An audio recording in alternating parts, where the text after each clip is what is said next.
Mejor hablemos.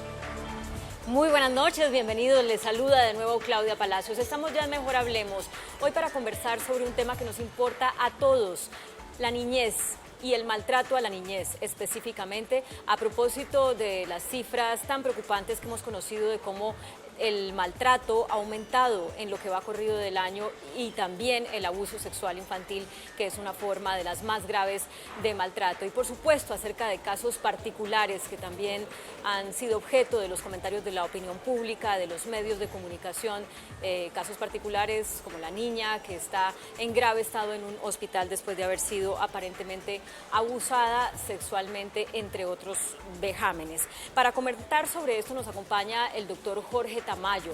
Él es médico psiquiatra, es profesor de la Universidad Pontificia Bolivariana, también de la Universidad del Centro de Estudios de la Salud, y dio una conferencia recientemente para la organización Red Papás acerca precisamente de las consecuencias del maltrato a los menores de edad. Doctor Tamayo, bienvenido.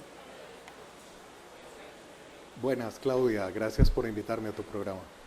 Bueno, contémosle a los oyentes la conclusión principal de su conferencia, que consiste en compilar una gran cantidad de estudios que se han hecho en el mundo sobre lo que implica para un ser humano ser maltratado en la infancia.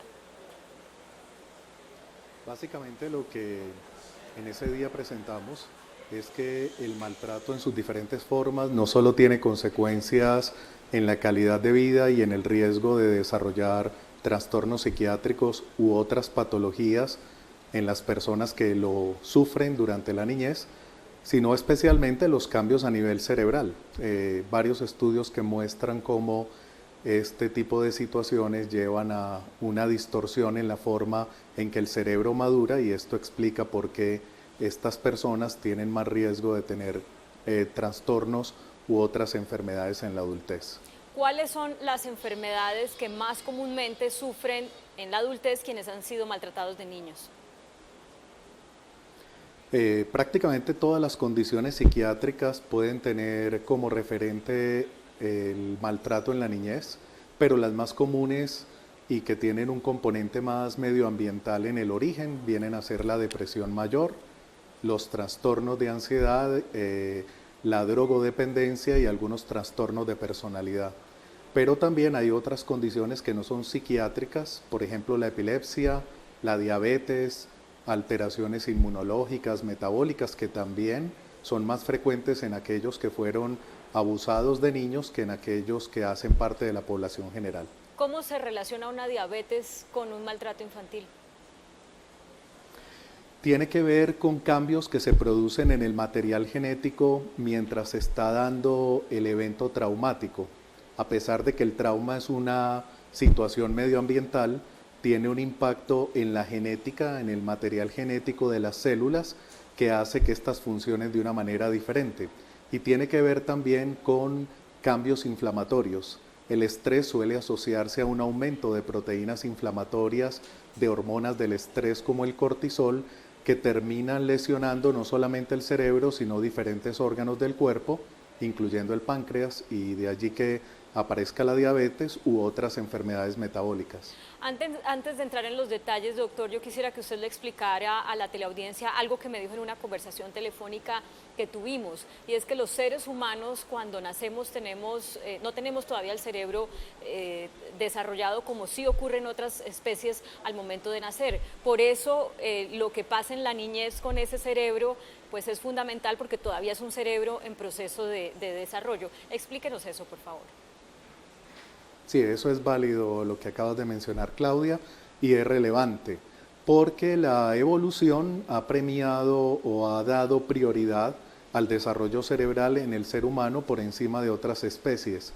El cerebro nuestro es tan grande en proporción al resto de nuestro cuerpo que no podemos nacer con un cerebro completamente desarrollado, y esto exige que cuando nacemos tengamos todavía una estructura en vías de desarrollo que se tomará más o menos entre 18 y 21 años para terminar de madurar completamente. El hecho de que no haya unas vías y unas estructuras completamente formadas hacen que el cerebro de los niños, especialmente hasta los 12 años de edad, pueda ser demasiado sensible a eventos traumáticos de diversa índole. Por esto el maltrato en la niñez tiene tanta importancia y deja unas secuelas tan graves para esa persona y las futuras generaciones. Hablemos entonces de esos cambios en el cerebro. Exactamente cuáles son. Tengo entendido que hay cambios en la amígdala cerebral, por ejemplo. Si quiere, empecemos por ahí. ¿Qué le pasa a esa parte del cerebro? Sí, el cerebro permite detectar amenazas o recompensas que percibimos en el entorno, en el medio ambiente, y para eso hay estructuras especializadas. La que tú mencionaste, por ejemplo, Claudia, que es la amígdala cerebral, es uno de los órganos que se encarga de detectar amenazas reales o potenciales. Cuando hay situaciones de maltrato, esta amígdala cerebral se activa, se enciende, y esto permite que todo el cerebro se prepare para enfrentar esa situación traumática. Si el estrés es muy fuerte o es repetido, esta amígdala encendida constantemente va a llevar a un nuevo proceso de funcionamiento. La amígdala va a quedar encendida prácticamente todo el tiempo y ante diferentes situaciones de reto normal, las situaciones que nos llevan a crecer en la vida, que nos obligan a mejorarnos, las personas que han sido víctimas de maltrato no van a percibirlo como retos normales, sino también como amenazas. Póngame un De ejemplo. tal manera que, sí, conseguir un trabajo, tener una relación de pareja, hablar con la chica o el chico que a mí me gusta, tratar de defender una idea ante un comité, no sería visto como un reto, como algo difícil, pero que yo puedo realizar, sino como algo que puede atentar contra mi seguridad o mi bienestar. Y por ende, entonces, ¿cómo sería el desempeño de una persona ante cualquiera de esas situaciones que usted acaba de decir si ha sido maltratada en la niñez? Hay un estudio muy ejemplarizante al respecto que se hizo en adultos de 45 a 50 años de edad y que habían sido maltratados en la niñez. En este caso el maltrato fue matoneo por pares, por otros niños, y se demostró en ese estudio que a pesar de todos esos años que habían pasado, estas personas tenían menos capacidad de conseguir un trabajo adecuado para los estudios que realizaron. La mayoría no tenían una relación de pareja estable cuando se comparaban con otras personas de características demográficas similares y claramente también tenían más riesgo de depresión, ansiedad y otras patologías. ¿Qué otras áreas del cerebro se afectan considerablemente para un niño maltratado, una niña maltratada? Además de la amígdala cerebral, que incluso quería complementar lo que venía comentando, hay un estudio que muestra que a mayor severidad del estrés, mayor va a ser la activación de la amígdala cerebral a lo largo de la vida. Otra estructura que también tiene ese mismo comportamiento, o sea, que a medida que vamos viendo un aumento en la severidad del estrés, vemos un mayor deterioro en la misma, es el hipocampo. El hipocampo es una estructura que normalmente se ha asociado con memoria y aprendizaje. Eso ya de por sí nos indica que las personas que han sido víctimas de cualquier forma de maltrato van a tener más problemas cognitivos, más problemas académicos, laborales, etc. Pero el hipocampo también es muy importante para el manejo de las emociones. Por lo tanto, ese deterioro del hipocampo podría explicar por qué estas personas suelen tener cuadros de depresión y ansiedad posteriormente. ¿El hipocampo, cuando se afecta por maltrato, es que es más pequeño o el deterioro qué significa?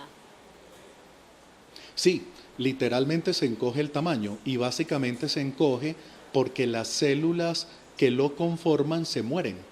El estrés es tan agresivo para la integridad de las células del cerebro que finalmente terminan por morirse o por encogerse o por tener muy pocas conexiones con otras neuronas. Sí. Así que claramente hay un encogimiento del hipocampo. La buena noticia es que cuando se hacen diferentes tipos de intervenciones, psicoterapia, medicamentos o trabajos o terapias grupales, el hipocampo es capaz de recuperarse incluso en los seres humanos adultos. En otras palabras, formar nuevas células, formar nuevas conexiones, etcétera. Sí, bueno, eso es una esperanza, pero me imagino que muchos padres de familia que están viendo este programa y que en algún momento por desesperación, impaciencia, hijos inquietos, etcétera, han maltratado a sus hijos con una palmada, con un pellizco, con un correazo, estarán diciendo, miércoles, ya hice algo para mi hijo que no va a tener solución el resto de su vida, ya le hice un daño tan grande por haberle pegado X número de correazos, o eso cómo se mide, o sea, a partir de qué momento hay un daño del tamaño que usted está indicando.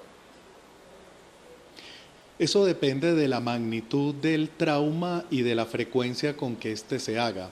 Si las palmadas, los pellizcos, los correazos es algo cotidiano, es la forma usual de disciplina que se está implementando en esa familia, claramente eso va a tener un efecto notorio en el desempeño de ese individuo cuando sea más adelante.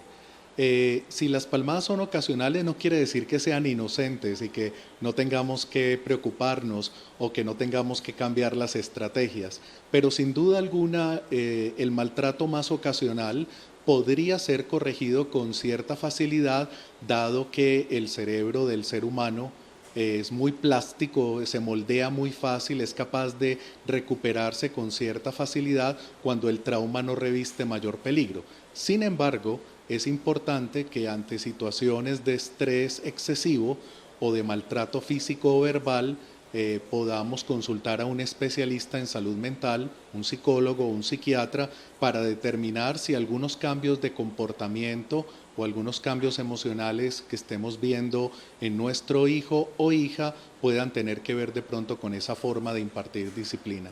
Hoy en día, doctor Tamayo, mucha gente dice, no, cuando hay un adulto, no sé, un indisciplinado, que no funciona bien en el trabajo, que no sigue instrucciones, etcétera, hay gente que dice, ese muchacho le faltó correa, ese muchacho le faltó disciplina, equiparando la disciplina con cierto tipo de maltrato físico. Y algunos pensarán que es que de verdad tiene la razón y antes era mejor y la gente respetaba más a los mayores, etcétera, etcétera. Bueno, ese discurso yo creo que usted lo ha oído muchas veces y entonces concluyen que no infligir ese tipo de castigos a los niños es indisciplinarlos y hacerles un gran daño para el resto de su vida. ¿Qué les decimos a los que piensan así? De acuerdo a los estudios, están totalmente equivocados. La disciplina impuesta por medio de la regla, de la correa, de la chancla, claramente no tiene ninguna utilidad desde el punto de vista de la formación moral, ética de una persona. Los estudios son claros: cuando hay violencia verbal o física de cualquier índole para tratar de imponer una idea, nunca se llega a un resultado satisfactorio. Si hay personas que a pesar de todo ese tipo de situaciones traumáticas en la niñez, lograron tener un buen desempeño en la adultez, eso tiene que ver básicamente con su genética, que los protegió a pesar de todos los eventos traumáticos que tuvieron que enfrentar. Pero lo que sí está probado científicamente es que cuando la disciplina se da con respeto, con mucho amor de por medio, claramente es eficaz y claramente ayuda a formar la integridad ética de una persona. No es necesario recurrir a esas estrategias. Hablemos de un caso puntual que enfrentan prácticamente todas las parejas o las mamás cuando están solas, desde cuando tienen el bebé recién nacido, que es, ¿lo dejo llorar o no lo dejo llorar para que se acostumbre a dormir solo en su cuarto? Porque si no hago eso, entonces va a dormir conmigo, va a querer dormir conmigo hasta los 10 años y de ahí para adelante no me va a respetar. Y muchas deciden que lo dejan llorar una hora si es preciso. ¿Eso tiene un efecto también? ¿Eso es maltrato? Eso es maltrato, sin duda alguna. Eso cabría dentro de este tipo de maltrato llamado negligencia. Así la intención de la madre sea buena, no necesariamente su hijo, y mucho menos si es un menor de edad o es un bebé, va a saberlo interpretar de esa forma. No hay ni un solo estudio que pruebe que brindar amor, afecto, atención oportuna, consuelo, arrullo, tenga ningún efecto perjudicial en el comportamiento de una persona. Todo lo contrario. Si ese cuidado que se le da a este niño para calmarlo, si este arrullo que se le da es un arrullo en el que no se le está victimizando, no se le está diciendo, pobrecito mi bebé, ay, cómo me duele que esté sufriendo en este momento. Simplemente es un arrullo respetuoso en donde se le puede dar mucho cariño, se le puede decir con afecto, yo te quiero mucho, quiero que te calmes, y una vez te calmes, ya otra vez te vuelvo a dar tu espacio. Eso claramente no tiene ningún efecto perjudicial. Es muy común, como lo haces ver, Claudia, que confundamos brindar afecto, amor, con malcriar a los niños, y eso es completamente incorrecto. El afecto, el amor nunca va a producir efectos negativos en los niños. Lo que pasa es que confundimos muchas veces el amor con la sobreprotección, y son dos cosas muy diferentes. Y hay que mencionar que la sobreprotección también es una forma de maltrato. Cuando yo no permito que mi hijo explore, o cuando yo no permito que mi hijo tenga ninguna contingencia en la niñez, claramente también lo estoy maltratando, porque no le estoy permitiendo prepararse para los años posteriores. De esas formas de maltrato diferentes al físico vamos a hablar al regresar a Mejor Hablemos, porque llama mucho la atención de su conferencia que usted dice que, por ejemplo, la pobreza es una forma de maltrato. Y también vamos a hablar de algo que pues uno no se imaginaría, y es que cuando se daña genéticamente una persona en la niñez por ser maltratada, el efecto no solamente es para esa persona, sino para su descendencia, porque las secuelas se heredan en los genes. Estamos hablando con el doctor Tamayo, psiquiatra, en Mejor Hablemos, acerca del maltrato infantil. Ya volvemos. Estamos en Mejor Hablemos conversando sobre el maltrato infantil y sus secuelas. Doctor Jorge Tamayo, habíamos quedado antes de ir a comerciales en que usted dice en su conferencia, la pobreza es una forma de maltrato. Y entonces, en un país con tantas desigualdades, con tantas personas en condición de pobreza, muchos dirán, entonces los pobres no tienen derecho a tener hijos. Qué buena pregunta. Sí es una forma de maltrato, está demostrado, hay varios trabajos que corroboran, incluso hoy precisamente salió publicado un nuevo artículo al respecto, que confirman que las condiciones de desigualdad social, especialmente el pobre acceso a las diferentes oportunidades, a la educación, al vestuario digno, a la alimentación, a la recreación, etcétera, sí constituyen una forma de maltrato y sí pueden traer secuelas como las otras formas que ya hemos mencionado. Estos son trabajos que han recopilado muy bien investigadores de Estados Unidos que están en la Universidad de Washington en Oregon, y claramente esto tiene un soporte bibliográfico muy amplio. Esto no significa que la pobreza sea una condición o una situación que impida que podamos tener hijos o que podamos dar una crianza adecuada a los hijos. En primer lugar, no es culpa de las personas que están sufriendo la pobreza.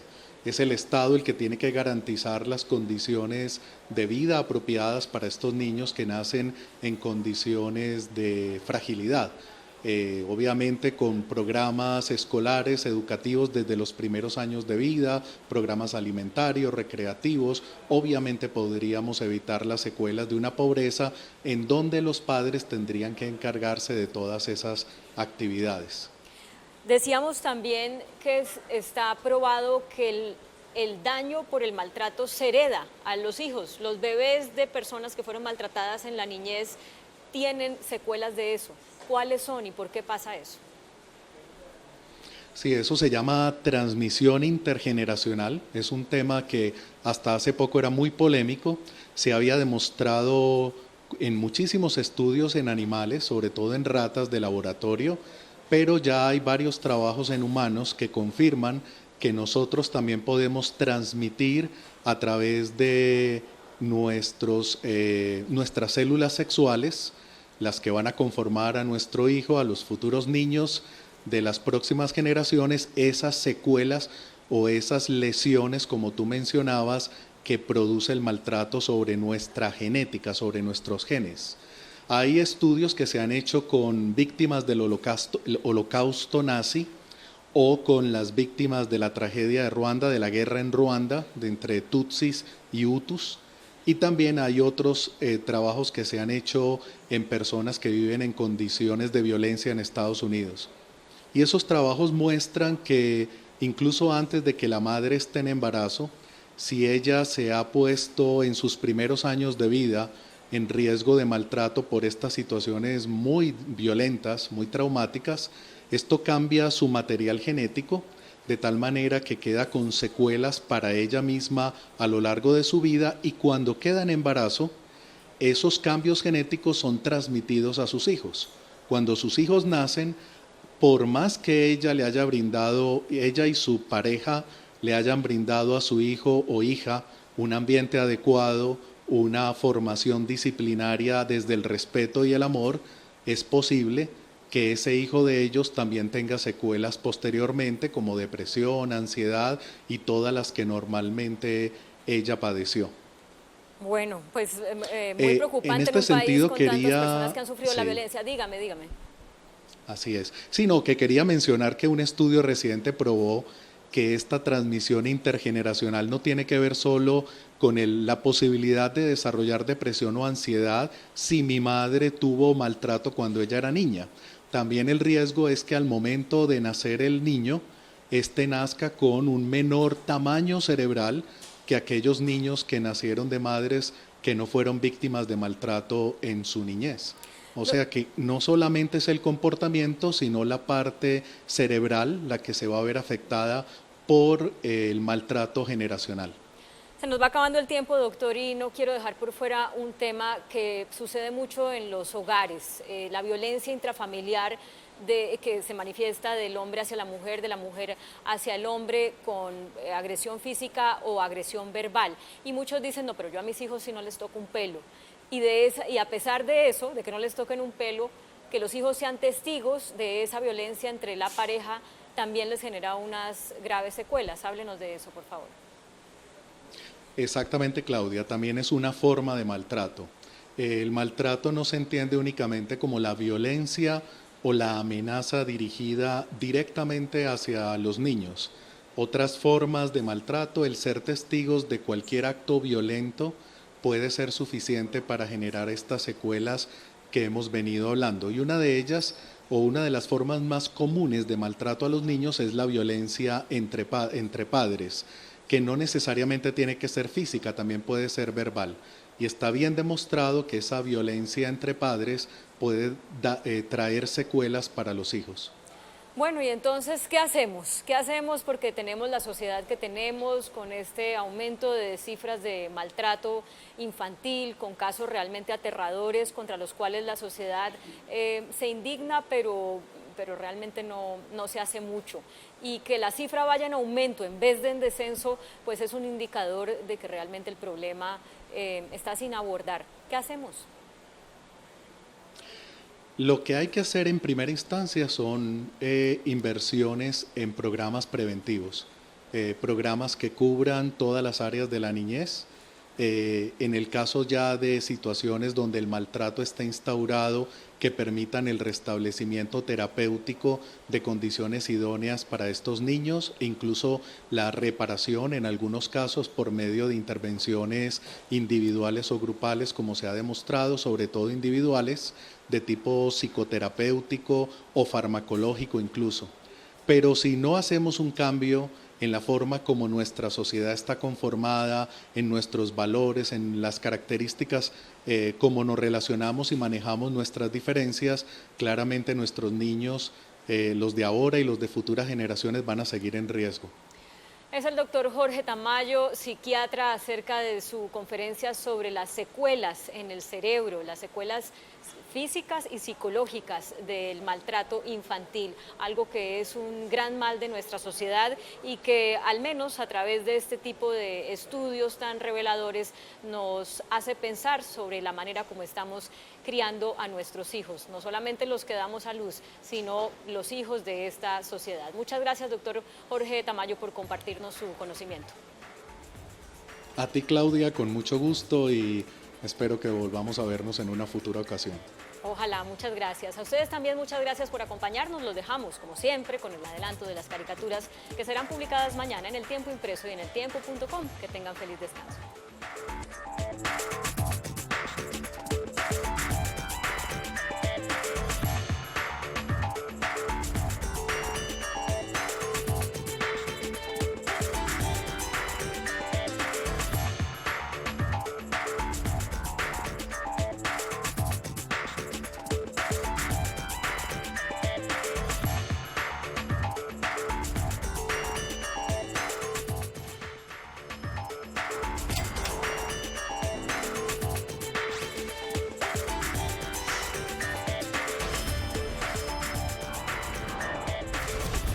Mejor hablemos.